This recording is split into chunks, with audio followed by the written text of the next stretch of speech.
Pisces, kamusta? Ito na yung month-end reading mo. Check natin anong mga energies meron dito.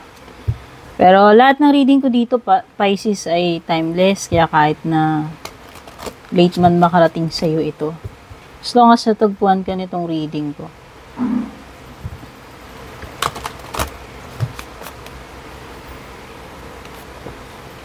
Una sa mga overall energies mo is stargazing. Followed by friendship card. Tapos, you have life energy. Ganda ng energy nito. Oh.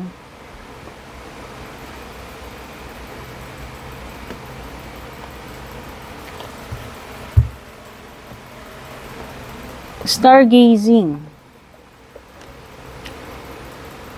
When you gaze at the stars, you give yourself fairy focus. Your intuition will flow more freely and reveal what you need to know about your situation. Oh. So, ito ay mga bagay na unti-unting mag-unfold. Merong mga marireveal. Like the moon card, which is card mo, nagre-represent sa'yo, Pisces energy. So, nafe-feel ko dito sa stargazing merong something hidden na mag-emerge.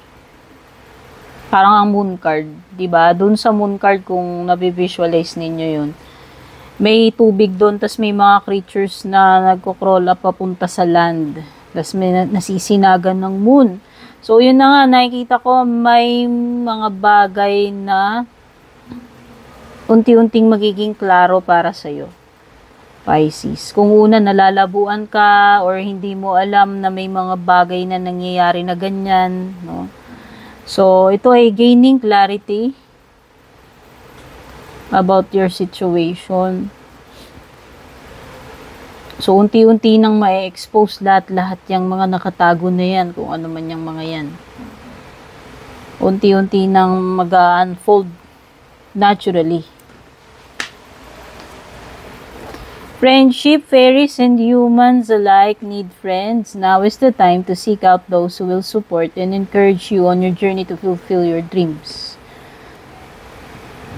It could be meeting new friends, Pisces. Siguro may mga connections na made-develop into friendship. Or friendship na made-develop into something deeper. Oo. May mga tao dito na darating sila sa buhay mo kasi meron silang specific na role sa buhay mo. Maaring sila yung maging instrument na maabot mo yung mga pangarap mo, or maaring sila yung maging instrument para magkaroon ng pagbabago sa buhay mo. Meron, nakikita ko dito is connections. This is also a card ng support. Now, whenever you needed, may mga tao or specific person na nandyan para tulungan ka, gabayan ka, or suportahan ka. Okay, pwedeng ito yung person na napagsasabihan mo, and it's okay kahit na kumbaga tanggap ka niya, naiintindihan ka niya. Pwedeng ito yung takbuhan mo or yung lagi mong pinaghihingahan. Basta nandyan yung support kung kailan mo kailangan At saka, ito ay card ng encouragement. So, ito yung mga bagay or tao na maaaring makapagpa-boost ng energies mo para mas maging confident ka, or anything or someone na magpapalakas ng loob mo, binibigyan ka ng inspirasyon, ng pag-asa, yan. Pwedeng hindi tao yan, okay? And then, meron kang, ito, yung life energy. Sa tingin ko, manunumbalik na yung sigla sa buhay mo. Siguro medyo naging, ewan ko, naging malungkot ka ba lately, or matamlay, walang energy, walang wala masyadong ganap, no? Pwedeng naging stagnant, pwedeng naging gloomy. Pero manunumbalik na yung yung positive energies sa iyo eh. Ayan, this is a card ng brighter days ahead, ang ibig sabihin. So, yung dati mong energies na parang okay, walang masyadong ganap. Ngayon, siguro, marami ng activities na darating sa'yo, magiging active ka na uli, o pwedeng physically active, or, yun na nga, may mga makikilala ka kasi dito eh. So, nakikita ko dito is may mga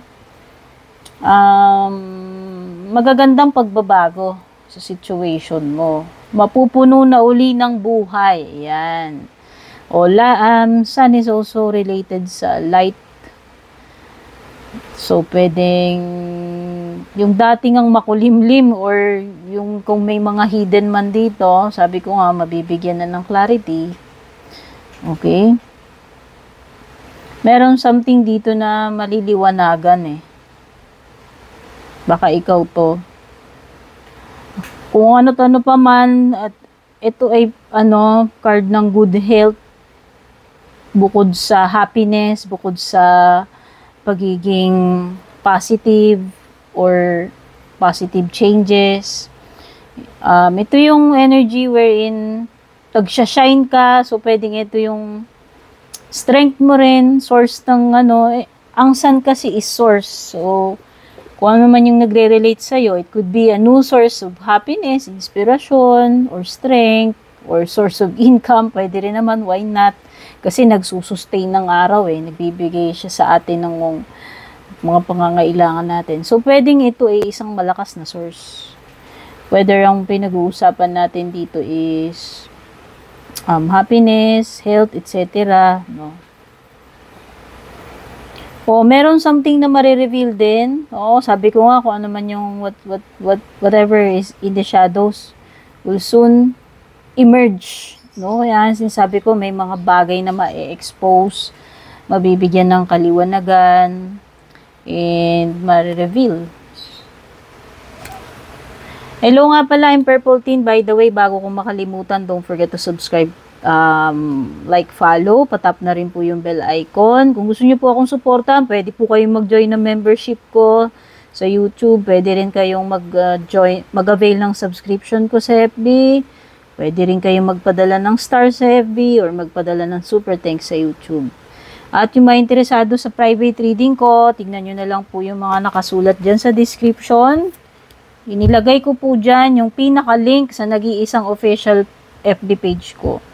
So, kung gusto nyo mag-inquire, mag-book ng private reading ko, kayo po mismo ang magsasadya doon, kayo po yung mag-message sa akin directly.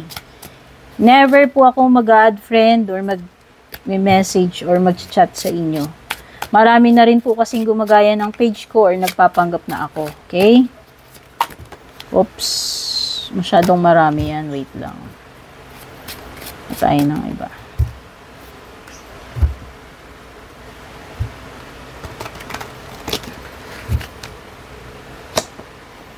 Meron ka ditong 2 of Pents. 5 Cups reversed. Full card upright. 3 Cups reversed. Sa bottom ng deck, meron tayong 6 of Swords. Okay. So, dito na tayo sa love life mo. Ito naman pag-usapan natin. So, pwedeng may earth sign dito. Pwede rin may water na kapareho mo. Or air signs. Alam mo, nakikita ko lang, Pisces, is pag mo move on, nasa energy dito. Baka baka sinasabihan ka na ng cards na mag-move forward ka na. Kung na-stuck ka pa dito sa person na to.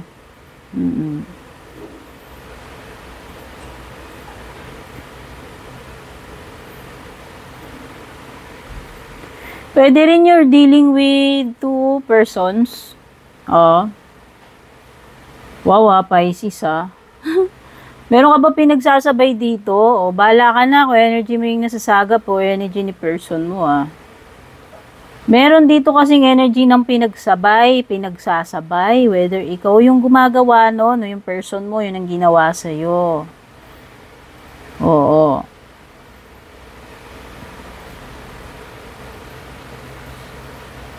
Pero ang sinasabi kasi ng card mo, move on ka na a period ng third party situation is mag-e-end na. And eventually, makaka-move forward ka na, Pisces. Whether ikaw yung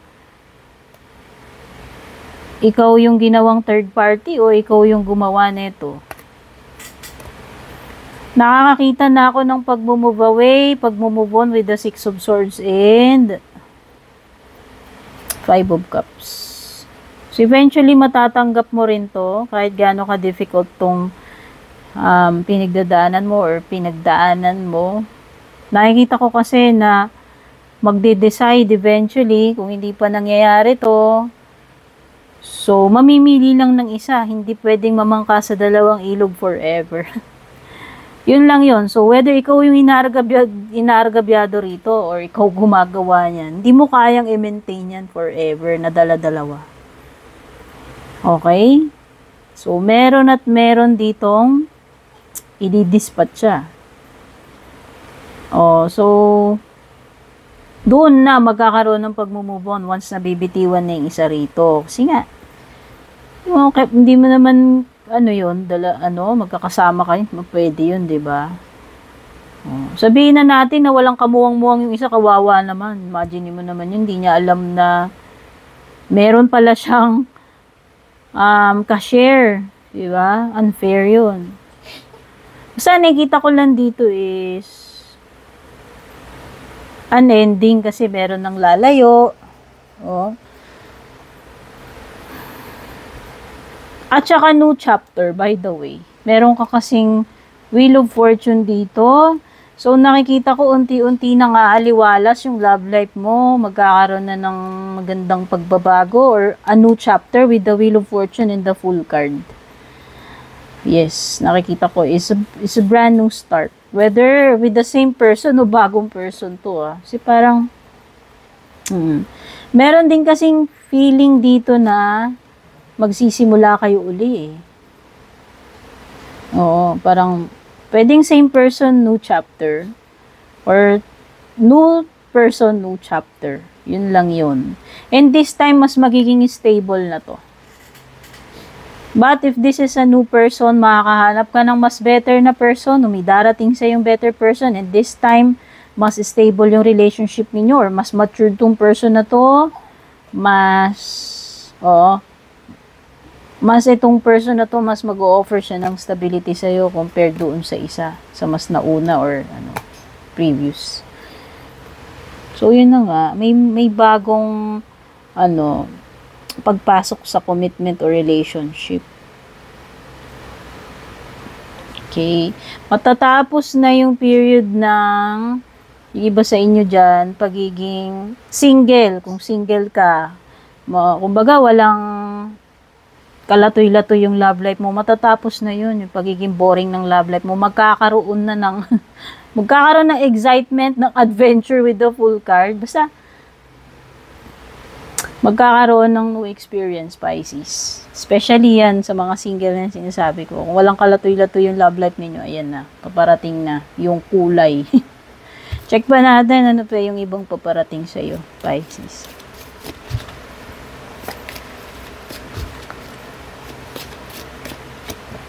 Seahorse. Mga importanteng bagay tungkol sa family o baka reunion to. O may mga important matters to deal with na may kinalaman sa iyong loved ones, no? Mga importanteng ganap sa pamilya ito. Pangyayari. Tapos meron ka ditong position of authority. Oops. Position of authority is someone na may mataas na position Pwedeng politician, someone who is known famous, may influensya. O, prominente, kung tao, prominent, o galing sa prominent family, or may mga influensya sila, kilala sila sa lugar. Pero this is an indication ng, pwedeng promotion kasi may pag-angat pagdating sa position. Okay? Or important role na ma-assign sa'yo, gagampanan mo. Or maybe, kung may papasok mong bagong tao sa buhay mo, itong tao na to will occupy a very important role. Yun nga yung sinasabi ko kanina sa friendship, someone na maaaring maging instrument ng pagbabago sa buhay mo, ng pag-angat, na maabot mo yung dapat mong maabot sa buhay mo yan. Pwedeng ito yun. Pwedeng mentor, someone na magsusupport sa'yo, pwedeng magiging kaibigan mo, pwede rin namang significant other or special person, no? Basta, merong magiging importanteng role ito sa buhay mo kung sino man tong papasok na to. At may reconciliation, whether jowa mo yan, a family member, a friend, magkakayos na kayo uli. Okay? Secrets. Ito yung mga sikreto mo, Pisces, na maaaring magdudulot ng kapahamakan sa'yo kung patuloy kang mananatili dyan sa ginagawa mo na yan. Especially sa health mo, kung may mga kinikip ka, may nararamdaman ka ganito, ganyan. Importante rin yung meron tayong pinagsasabihan. Minsan kasi may mga tinatago tayo sa sarili natin na maaaring maging mitya pa ng buhay natin yan o ikapahamak natin. Okay? Hindi ko sinabing lahat na lang ng bagay sa sarili mo, i-chika mo. Hindi yun May mga times na meron tayong mga kinikip na yun yung nagiging cause ng ikakapahamak natin. Yun yung tinutukoy dyan. Okay. Tignan pa natin, ano pa yung closing messages o payo sa'yo ng Oracle cards.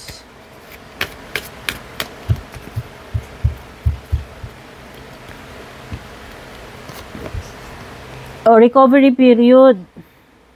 O, baka healing to. Kasi nga, sinabi ko, magkakaroon ng manunumbalik yung lakas, yung sigla, yung magandang energy sa'yo dito sa life energy card. So, yung iba sa inyo, kung meron mang hindi okay lately, depressed, or sabihin na natin, kung nagkaroon ka man ng health problem, so ito na yung period ng pagbawi. Okay, lalakas na uli, sisigla na uli, magiging okay na uli, makakabalik na uli sa dati. Kumbaga, nagba-bounce back na. Whether sa health mo yan, sa financial mo, sa relationships. Meron kasing healing din sa relationship mo. Ayan, reconciliation, di ba? Meditation brings answers. Ibig sabihin nito, maaring masyadong magulo lately yung mundo mo, yung isip mo. So, i-quiet mo yung mind mo. Or magano ka, paano ba? Kailangan mo to do something na makakatulong para kumalma ka or i-clear mo yung mga negative thoughts, energies na meron dyan sa sistema mo. Okay? Etong meditation brings answers na to, ibig sabihin, yung mga kasagutan ay darating sa iyo soon. Kailangan mo lang mag-meditate or wag i-quiet mo yung mind mo, baka masyadong maraming gumugulo sa isip mo. Pagka ganun kasi hindi magiging clear sa iyo yung pinakasagot Pwedeng na mamask mo kung ano-anong mga distraction sa isip mo. So, para sa akin, ito ay sign na darating yung tamang sagot sa time na matahimik yung kalooban mo, yung isip mo. Doon mo pakinggan. Doon mo siya pakinggan. Wag yung aligaga ka, wag yung stressed ka, wag yung mga times na ganun.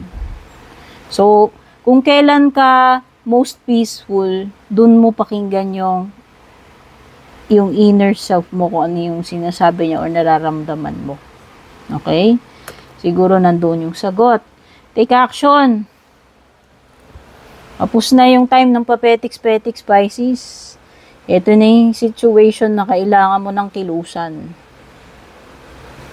No, wag mo siyang panoorin lang, hindi mangyayari yan pag pinanonood mo lang, walang pagbabago pagka ganoon. Yung sinasabi mo, aksyonan mo. Kung meron ka mang sinasabi o pinaplano. Okay? So, yan yung mga mensahe for you, Pisces, kagaya ng lagi kong sinasabi, hangad ko na makatulong sa inyo yung readings ko, magbigay ng clarity or answers. Take care, God bless, babush.